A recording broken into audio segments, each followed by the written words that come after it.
ما و شما میبینیم شب و روز که مثلا کوپرک‌ها ساخته شدن. ببینید کسی هست که میگه من یک قبچه سمنت از او رو میرسد، یک خرما رو اندک نپندار برادر خواهر محترم، این صدقه جاریه است. صدقه جاریه 1000 سال بیشتر اجر پاداش باقی میماند.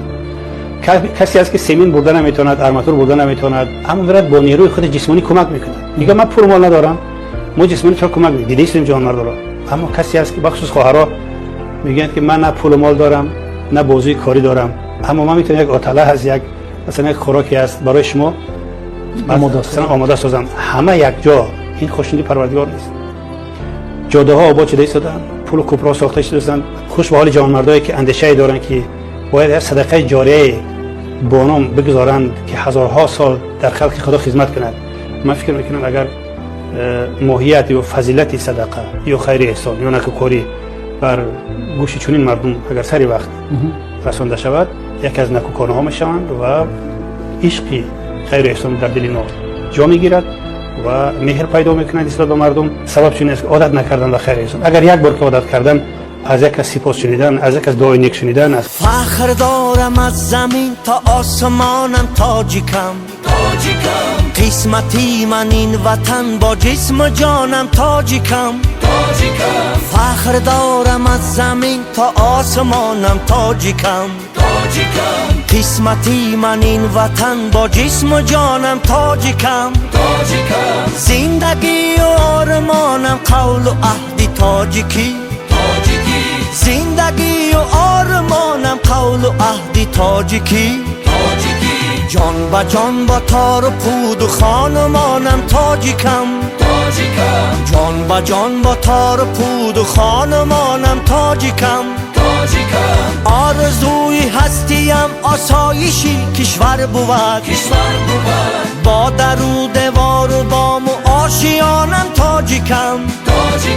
لفظی من با شوایی اجدادی من است، شکری مرز و سرزمین ملک و مکانم تاجیکم.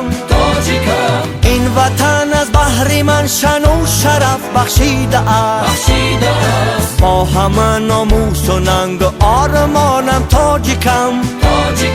این وطن از بحر من شن و شرف بخشیده است، با همه ناموس و ننگ و آرمانم تاجیکم. فخر دارم از زمین تا آسمانم تاجیکم، قسمتی من این وطن با جسم و جانم تاجیکم. فخر دارم از زمین تا آسمانم تاجیکم، قسمتی من این وطن با جسم و جانم تاجیکم.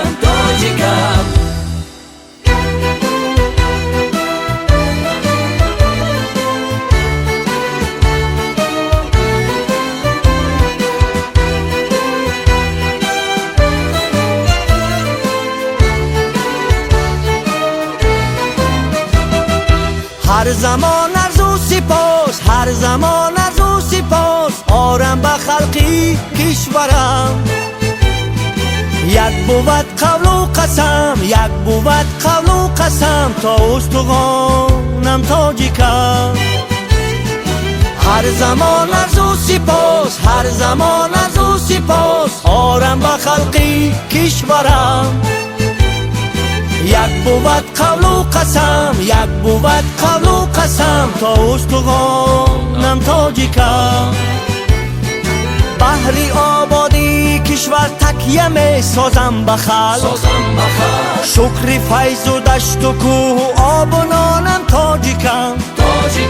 بحری آبادی کشور تکیه می سازم به خلق، شکر فیض و دشت و کوه و آب و نانم تاجیکم. ای نهانی عرض بین ما آشکار و فکری خیش، شیری من اسراری من رازی نهانم تاجیکم. ای نهانی عرض بین ما آشکار و فکری خیش، شیری من اسراری من رازی نهانم تاجیکم. فخر دارم از زمین تا آسمانم تاجیکم، قسمتی من این وطن با جسم و جانم تاجیکم فخر دارم از زمین تا آسمانم تاجیکم قسمتی من این وطن با جسم و جانم تاجیکم